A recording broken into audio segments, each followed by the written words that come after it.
with the 8 in the bow. This event is very much a sort of preparation ground, a training ground for up-and-coming people, youngsters from the Under-23 Championships and Junior World Championships. Except, of course, for Australia, who have been so dominant in this event these last 2 years. They won the gold medal in the 8 and the 4, and it's 4 new people in this boat, or 3 new people and 1 from last year's 4, who they decided to challenge the winning 4 for this double.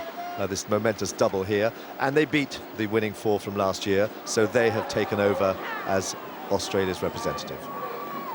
Yes, and there's not much to choose on the clock. Both Canada and Australia qualified directly into the final. Australia in a slightly faster time, so I suppose on the clock they'd have the edge over the Canadians. Here are the Americans, coached by Tom Tahar, and 3 of them rookies in the 3, 2 and bow seats. But Wendy Wilbur providing the experience. Canada, Pauline Van Russell in the stroke seat, Darcy Marquardt, then Rachel de Jong and Rosalind McLeod. But it's Australia who've gone out in front, and they do row so well. That was so remarkable last year as well, was how well the 4 rowed. One of the best crews at the regatta, I felt. And here again, this 4, look how long they are, accurate they are at the front end of the stroke. They do row extremely well.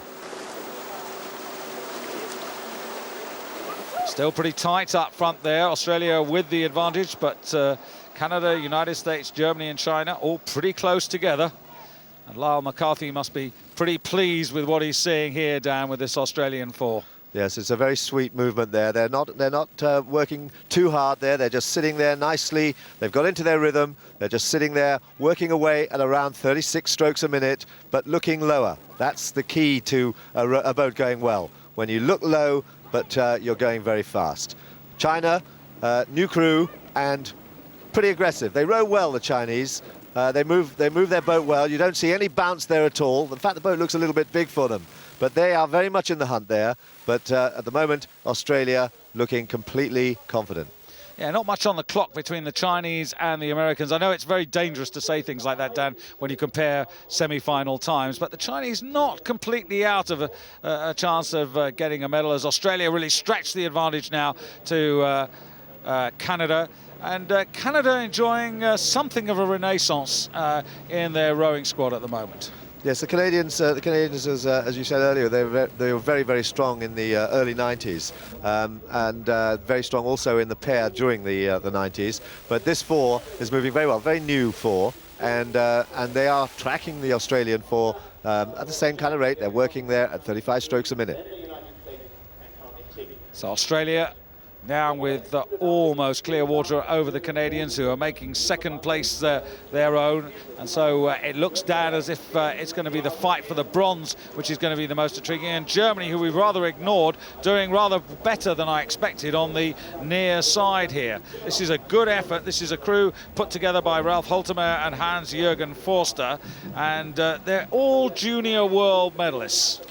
Well, they're moving well. They're sitting there in 3rd place at the moment, but being challenged very strongly by China. So the gaps are now really opening up now. Australia, to me, Dan, look as if they're invincible, because the Canadians not making any progress on them at all. And the Chinese still very close to the Germans, and the New Zealanders not out of it either at the moment. Canada there at 35 strokes a minute as they come under the bridge, 700 meters or so to go. But no one's going to catch Australia. They look as if they could do whatever was necessary. Very, very focused, sitting nice and low, boat hardly rocking around at all. Very comfortable racing there for them. Well, out of picture just to the left now, Dan, perhaps the most fascinating part of the race, which is the progress of both China and New Zealand, who they seem to be accelerating, and the United States and Germany seem to be dropping back. So we will have a fight, surely, for the bronze medal. But the Australians, well, they've been magnificent. Well, they're just sitting there at 34 strokes a minute. They've just made a change now, just begin to push on for the last 500 meters, but they hardly have to really raise their rate at all. They are moving away with every stroke, with Canada 2 strokes a minute higher at 36, chasing them down, but really no one's going to touch them. here, though, with China moving up there. China really now in a position to medal at this regatta. Yes, that's a very good quarter by the Chinese, 1:37.87. But despite the fact that the Chinese have been moving fast, the Australians 1:37.35. So still the quickest boat on the water. And the New Zealanders, the third fastest. The New Zealanders, who are right on the far side in lane number 1, trying to get back on terms with the Chinese, but they've got an awful lot of work to do. And I don't think they're going to make up that sort of ground with about 350 metres to go. So China at 38 strokes a minute, the Australians still at 35 strokes a minute. Really, the difference is palpable. They're probably also in mind that they're going to be racing in the 8 tomorrow, so they don't want to overextend themselves, but they are winning this so comfortably. China putting a lot of pressure now on Canada. Canada, who've raced very well, holding off China. China moving at 38 strokes a minute, trying to push back past Canada.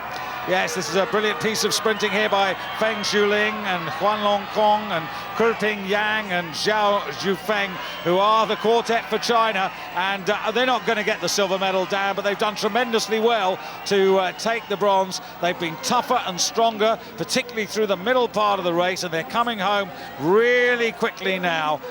Still, though, the Australians in command here, but they, as you said, just cruising through. The Canadians keeping up to their work there, and the Chinese, well, just settling for third, a few strokes from the line. New Zealanders just getting the better on the far side there of the United States, who faded badly, with Germany, who were there or thereabouts in the middle of the race, finishing 6th. To recover before the 8th final tomorrow, for which Lyle McCarthy will no doubt be demanding a second gold medal performance. But just for now, Vicky Roberts, Rebecca Satin, Jodie Winter and Christina Larson can enjoy the moment. Victoria Louise Roberts.